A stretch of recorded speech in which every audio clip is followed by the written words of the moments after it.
બિસ્મિલ્લાહિર્રહમાનિર્રહીમ. યા અલી મદદ. મારા પૂર્વજોનો ધર્મ ઇસ્લામ, એપિસોડ 3. સર્જન વિશેના યહૂદી વિચારો અને ઇસ્લામી વિચારોમાં મૂળભૂત તફાવત રહેલો છે. ઇસ્લામના સિદ્ધાંત પ્રમાણે સર્જન એ અમુક સમયમાં પૂરું થયેલું અપૂર્વ કૃત્ય નથી, પરંતુ સતત અને શાશ્વત ઘટના છે અને ઈશ્વર પળેપળ પોતાની ઈચ્છા તથા પોતાના વિચાર વડે તમામ હસ્તીને પોષણ આપે છે અને ટકાવી રાખે છે. એની ઈચ્છા બહાર, એના વિચાર બહાર કંઈ પણ નથી. સ્થળ ને કાળ જેવી વસ્તુઓ જે આપણને સ્વયં સિદ્ધિ જેવી દેખાય છે તે પણ નથી. માત્ર એક અલ્લાહ ઈચ્છા કરે છે અને વિશ્વની હયાતી ટકી રહે છે, અને સઘળાએ આવિષ્કારો એ ઈશ્વરી ઈચ્છાના સાક્ષીરૂપ છે. મને લાગે છે કે અલ્લાહની એકતા વિશેના ઇસ્લામી સિદ્ધાંત અને એક તરફ જૂના કરારના આધાર પર રચાયેલા ઈશ્વર વિશેના ખ્યાલો તેમજ બીજી તરફ હિન્દુ ધર્મ અને જરદોસ્તીના સર્વેશ્વરવાદ અને દ્વૈતવાદ વિશેના વિચારો વચ્ચે રહેલો તફાવત મેં પૂરતી રીતે સમજાવ્યો છે.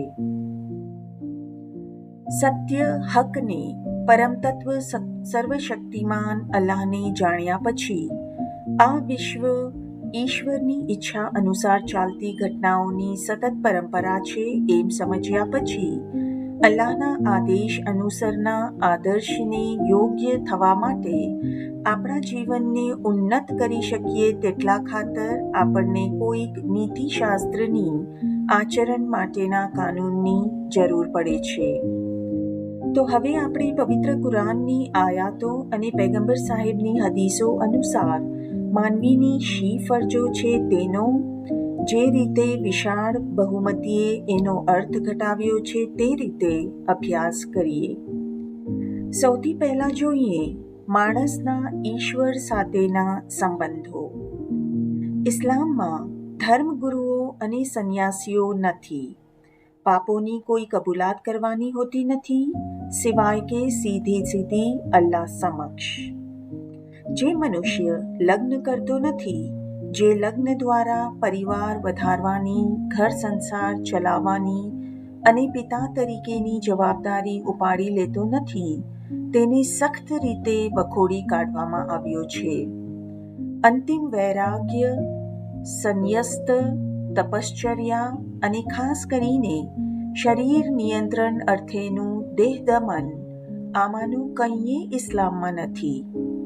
નિરોગી માનવ શરીર એક એવું મંદિર છે જેમાં પવિત્ર આત્માની જ્યોત જલતી રહે છે અને તેથી તે કાળજીભરી સ્વચ્છતા અને અંગત આરોગ્યની જાળવણીની શોભાને પાત્ર છે.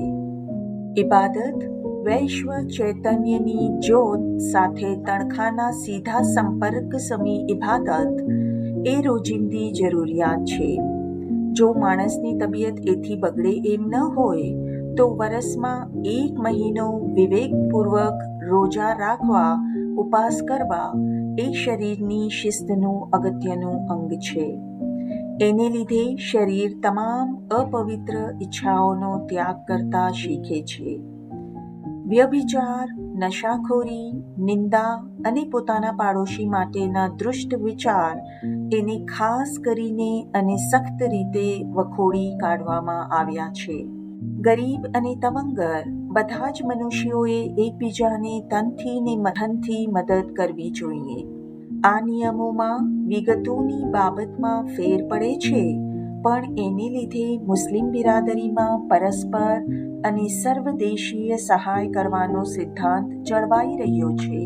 આ બિરાદરી સંપૂર્ણ છે અને તેમાં કાળા, ધોળા, પીળા, ઘઉં વર્ણના, બધા રંગના ને બધી જાતિના મનુષ્યો સમાઈ જાય છે.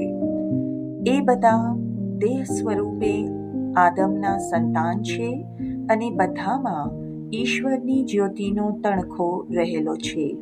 એ માટે દરેક મનુષ્યએ પોતાનાથી થઈ શકે તેટલા પ્રયત્નો કરવા જોઈએ કે આ તણખો બુઝાઈ ન જાય, પણ એ વિકાસ પામીને પરમ સંગાથની સંપૂર્ણ કક્ષાએ પહોંચે.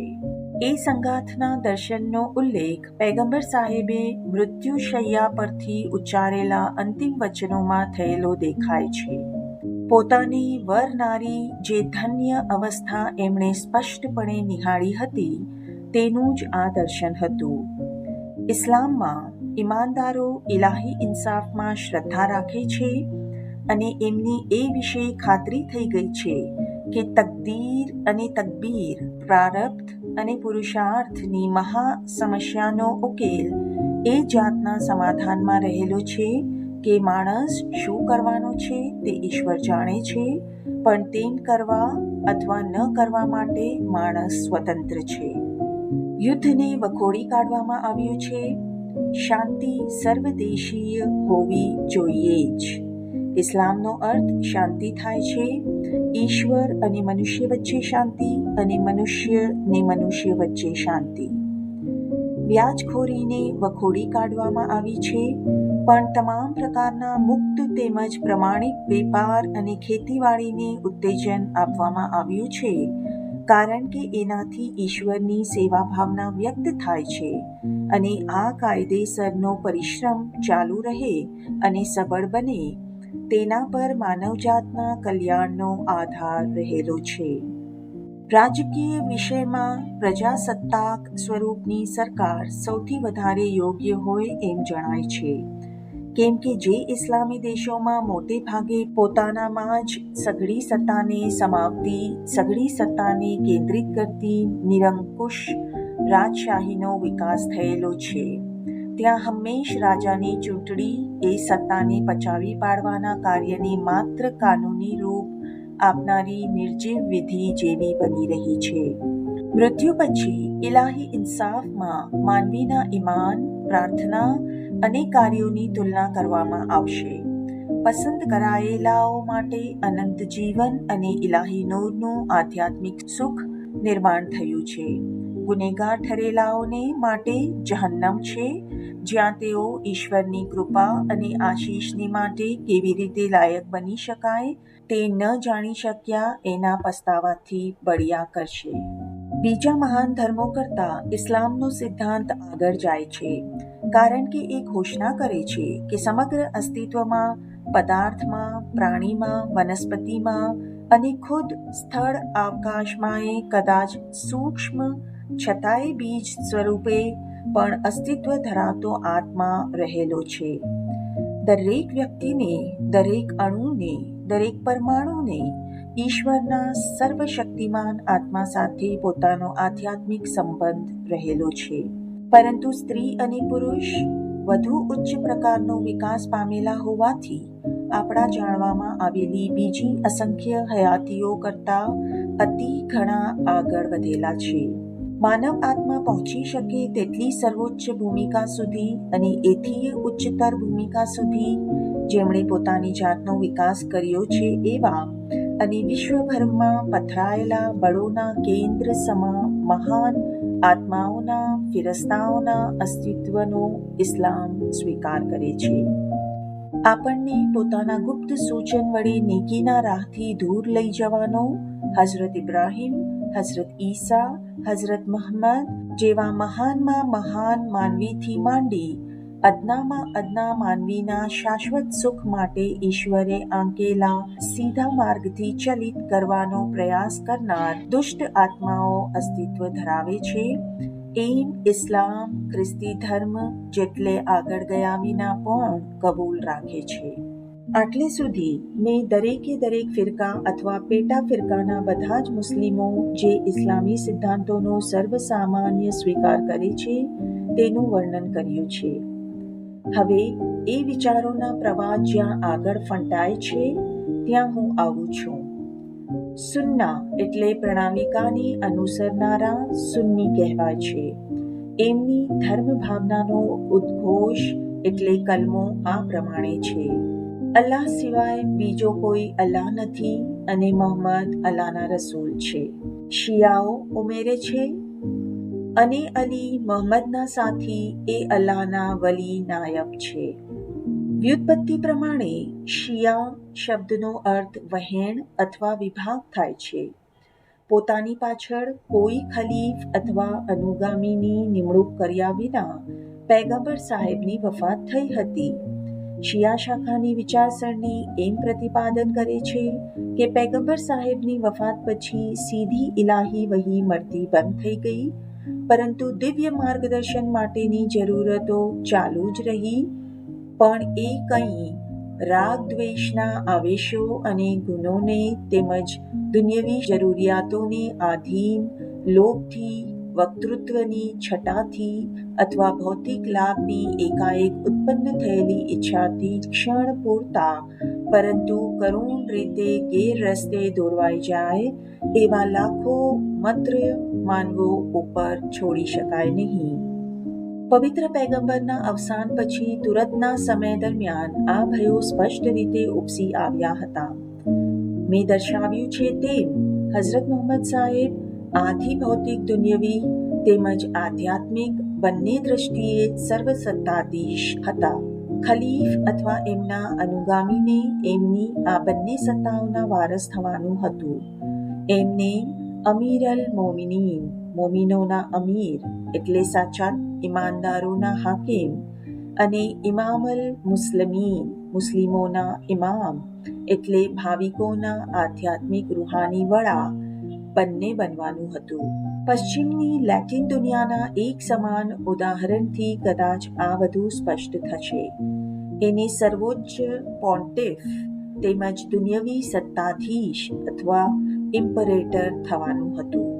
પૈગંબર સાહેબના પિતરાઈ અને જમાઈ એમના એકમાત્ર હયાત અને પ્યારા પુત્રી ફાતિમત ઝહરાના ખાવિંદ, એમના પર વહેલ વહેલા ઈમાન લાવનાર, અનેક જંગોના એમના શૂરવીર સાથી, જેમને માટે પોતાના જીવનકાળ દરમિયાન પૈગંબર સાહેબે ફરમાવ્યું હતું કે જેમ હઝરત મૂસાને હઝરત હારૂન હતા તેમ તેઓ મારા ભાઈ અને જમણા હાથ સમાન છે. જેમના વંશજોની નસોમાં પૈગંબર સાહેબનું પોતાનું લોહી વહેવાનું હતું, તે હઝરત અલીને માટે એવા સાચા વારસદાર થવાનું નિર્માયું હતું. અને ઇસ્લામીઓમાં એવી સામાન્ય રીતે ધારણા પણ હતી. આથી શિયાઓ હંમેશા એમ માનતા આવ્યા છે કે પૈગંબર સાહેબની વફાત પછી દિવ્ય શક્તિ, માર્ગદર્શન અને નેતાગીરી પહેલા ઇમામ એટલે ભાવિકોના આધ્યાત્મિક વડા તરીકે હઝરત અલીમાં વ્યક્ત થયા. પરંતુ સુન્નીઓ એમને દુન્યવી સત્તાધીશના સ્થાને આવેલા ખલીફોમાંના ચોથા તરીકે ગણે છે. આ રીતે ઇમામ એ પૈગંબર સાહેબની ધાર્મિક સત્તાના વારસદાર છે. એમની આજ્ઞા બધાએ માનવી જ જોઈએ અને આધ્યાત્મિક દ્રષ્ટિએ જેઓ એમના આજ્ઞાપાલક હોય છે તેમની વચ્ચે તેઓ વસે છે. સુન્નીઓ હંમેશ માનતા આવ્યા છે કે આ સત્તા ફક્ત ભૌતિક છે, ધાર્મિક બાબતથી નિરાળી છે અને એનો અમલ ફક્ત રાજકીય ક્ષેત્રમાં કરવામાં આવે છે. આથી તેઓ એમ માને છે કે એ સત્તા રાજ્યના કાયદેસર રીતે નિમાયેલા રાજકીય વડાને, ગવર્નર રાજપાલને અથવા પ્રજાસત્તાક રાજ્યના પ્રમુખને ઉદ્દેશીને રહેલી છે. શિયાઓ કહે છે કે એ સત્તા સર્વવ્યાપી છે અને આધ્યાત્મિક બાબતો સાથે પણ એને સંબંધ છે. તેમજ એ પૈગંબર સાહેબ સાથે લોહીનું સગપણ ધરાવનાર એમના અનુગામીઓને વારસાના હકની રૂએ મળે છે. આ શી રીતે બન્યું તે જસ્ટિસ આર્નોલ્ડે મુંબઈની હાઈકોર્ટમાં મારા દાદા સામે માંડવામાં આવેલા મહાન મુકદ્દમાના 1866ના નવેમ્બરની 12મી તારીખે આપેલા ચુકાદામાં સુંદર રીતે વર્ણવ્યું છે. એ મુકદ્દમાનો ઉલ્લેખ હવે પછીના પૃષ્ઠોમાં મેં કર્યો છે, જે આ પ્રમાણે છે. હઝરત અલી અને બીબી ફાતિમા તરફ ભારે દુશ્મનાવટ ધરાવતી હઝરત મોહમ્મદ સાહેબની તરુણ ને પ્રિય પત્ની બીબી આયશાએ લગભગ વાપરીને ખુદ પોતાના પિતા હઝરત અબૂબકરની ચૂંટણી કરાવી. હઝરત અબૂબકર પછી આવ્યા હઝરત ઉમર, એમના પછી હઝરત ઉસ્માન, જેમનો ઇન્તકાલ થતાં ખ્રિસ્તી સાલ 655માં હઝરત અલીને આખરે ખલીફની પદવી મળી. એ વખતે પણ એમનો વિરોધ નહોતો થયો એમ નથી. ઉમૈયા ખાનદાનના મુઆવિયાએ બીબી આયશાની સહાયથી ખિલાફત માટે એમની સામે હરીફાઈ કરી અને એ ઝઘડાનું પરિણામ હજી તો સંદિગ્ધ સ્થિતિમાં હતું તેટલામાં ઈસવીસન 660માં એક ખારજીએ અર્થાત ધર્માંધ મુસ્લિમે કૂફાની મસ્જિદમાં હઝરત અલી અલૈહિસ્સલામને શહીદ કર્યા. તે સમયે કૂફાએ યુફ્રેટિસ દઝલા નદીને પશ્ચિમ અથવા જમણે કાંઠે આવેલું મુસ્લિમોનું મુખ્ય શહેર હતું. બેબીલોનના ખંડેરોની નજીક એ શહેર આજે કેટલાય સમયથી પોતે ખંડેરની હાલતમાં પડેલું છે.